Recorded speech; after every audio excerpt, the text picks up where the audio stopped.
Hello everyone, here's Mike over green and Russian accent. Thanks for being with us. Let's talk a little bit about how are the US sanctions doing. Since President Trump signed off on the sanction bill, most of the media has wanted to hear a response from Russia. But Putin's press secretary said there will be no response. Well, the Kremlin is playing its own game and it will not always be visible to the public. The dark and terrible corridors of the Kremlin keep the centuries-old secrets even today, and the secrets of today will also remain secrets forever. Most of the media would like to receive Putin's response to the signing of sanctions against Russia and other countries. But here's what they got instead.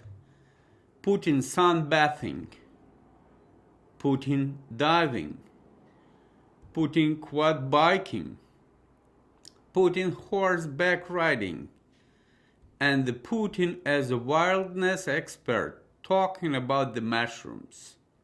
We have already heard some questions. Did anybody tell Putin that President Trump signed off on a sanctions bill? Does he know about it? Does the internet exist in Siberia at all? He's enjoying his life and his vacation, but McCain is about to eat his own hat. What is going on? Media says the new Vladimir Putin propaganda set is now available on Russian state media, where you can follow the autocratic president on his adventures to a Siberian lake with fun accessories, friendly ministers, and brand new outfits, sporting camouflage diving gear, and matching ensembles for all kind of weather. Putin took a 2-day holiday in the remote Tuva region this week. Yes, it is propaganda, but propaganda of what? I thought propaganda is supposed to be political. But what's political here? He's diving. Is that propaganda for Russian submarines, maybe? Is he horseback riding an expression of him riding Trump's neck?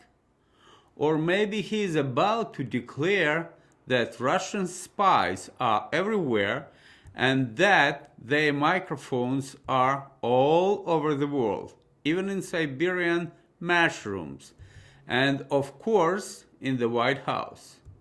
Was anybody eating mushrooms during the 2016 election campaign?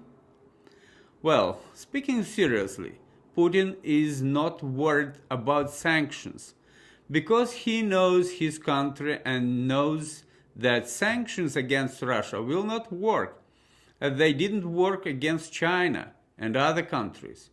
Putin knows that the sanctions passed by Congress prohibited the removal of old sanctions, that President Trump can impose a new sanction if he considers it necessary, and that's what Putin will answer to. But until then, these sanctions are a nothing burger. So if Russia does not feel like it needs to respond, why was Congress trying so hard to push through that nothing burger? The answer is simple. Russia's total trade with the US as little as $30 billion. Their total trade with the European Union, on the other hand, is $450 billion. Of course, the European Union and Russia will defend their business, and the US has nothing to defend in Russia. That former $30 billion trade market has probably become $10 billion by now. There is nothing to care about. The US is trying to sell Europe liquefied natural gas, LNG, delivered by a specially built vessel. But that gas costs 2.5 to 3 times as much as Russian pipeline gas. Of course, Europe will play against the US, and American shale gas is not going to take off in Europe. That's why Putin is so relaxed, and McCain was fighting for nothing. And Mr. Trump said that he signed the bill, but that goes against the American people. So, if someone made a mistake in writing the bill, why did Trump make another mistake by signing it? Is Trump not tough enough? Maybe he needs to go to Siberia and get some lessons on surviving in the forest, the jungle, on horseback riding, or even fighting with wild animals or congressmen. Thanks for being with us, Mike Green and the Russian accent. See you soon.